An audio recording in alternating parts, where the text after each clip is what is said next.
Let it snow, let it snow, let it snow. Man, I've never seen this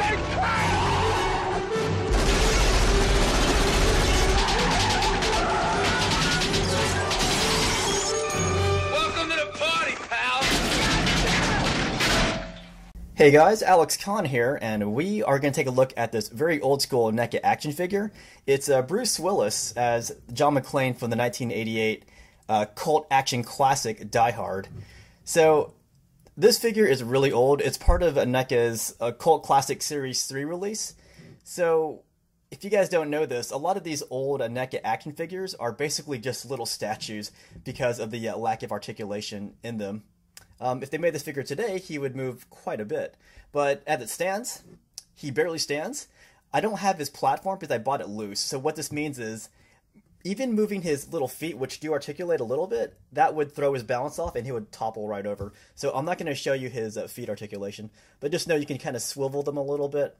You can also move his arms right up here at the shoulders, but they sculpted his arms just right where it looks like he's holding his MP5 right here. So I can actually take his MP5 accessory out. Also his head, and his head does move a little bit. You can see this. But you can kind of move his head. You can make him look kind of up and down.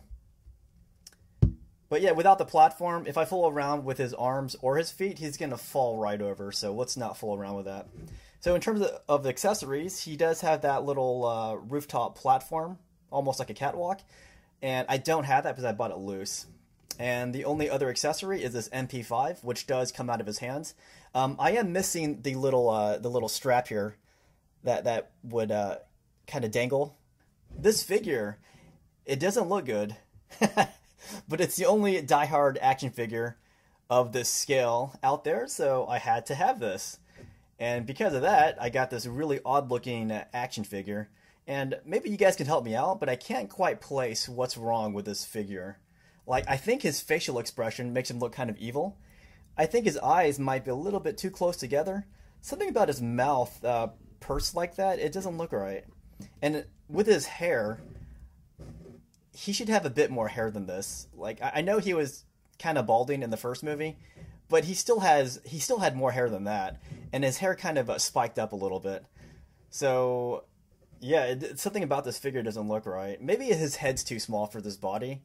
I know Bruce Willis is 6 feet tall, but his head, it does look kind of tiny compared to the rest of his body. So I don't really think he was this lengthy looking. But again, you guys can look at it yourselves and you can tell me what you think is wrong. Because a lot of these details, I just can't quite place it, but I know there's something wrong with this figure. But it's pretty cool. In the movie, Bruce Willis never got all of his clothes on because he was in the middle of changing when Hans Gruber and his gang came into the Nakatomi Plaza, and that's when all chaos happened. So he never got his shoes on. He never got his shirt on. That's why he's only wearing this wife beater. If you look by his pants, you can see his Beretta. That's the gun that he was issued with as a policeman. But that does not come out of his pants. It's stuck there. If NECA were to make this figure today, the Beretta would be a separate item. Nothing wrong with his MP5. That's fine. But he would definitely have a lot more articulation than this. Like, NECA figures today have over 30 points of articulation. This guy, again, he's just a statue. Tony is the first guy that he eliminates, and that's how he gets his gun. And then he sends Tony back down the elevator, and that's where you see that iconic scene of Tony sitting in a chair, and it's written in blood, "Ho, ho, ho, now I have a machine gun." So speaking of his machine gun, this machine gun is supposed to be an MP5 in the movie. But what they really did was they took an H&K 94, and then they converted it to look like an MP5, because I guess the MP5 is a lot cooler than the H&K. H&K being the Heckler & Koch gun. If you're a fan of the movie, I would definitely recommend this. I don't know or heard of any NECA news to remake this figure, but I really think they should. Because it's sad that he just stands like this, and that's all he does. I guess you could put him like near a Christmas tree, or near your Christmas decorations to add that extra Christmas flair to your home, maybe. Let's go ahead and stand this guy up next to some other action figures made by NECA. You guys probably didn't expect a Twilight cast for a high comparison, but here's Team Jake, here's Bella, and here is Team Edward here. And I think if Bruce Willis was Bella's father, you know, she has a cop dad, I think Bruce Willis would not have been so nice. He'd be like, oh yeah, all of you. And then here's a more serious height comparison. This is a John McClane next to some other classic NECA figures that don't articulate too well. Here is Stuntman Mike from Death Proof, and here is the Tall Man from the Phantasm series. But I guess, yeah, in conclusion, you know, I do like the figure, but only because it's the only figure they made.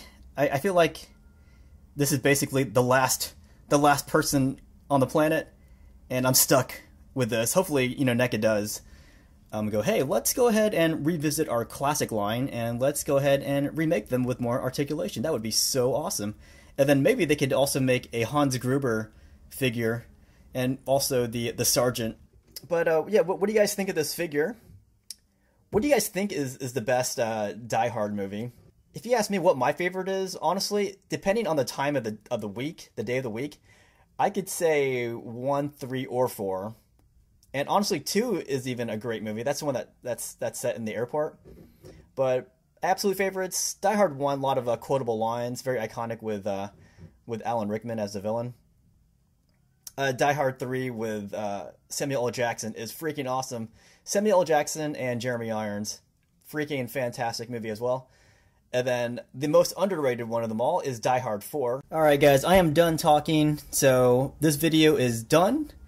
I could be really cliche and end this video with a yippee-ki-yay, but I feel like everyone probably did that already, so let's not do that.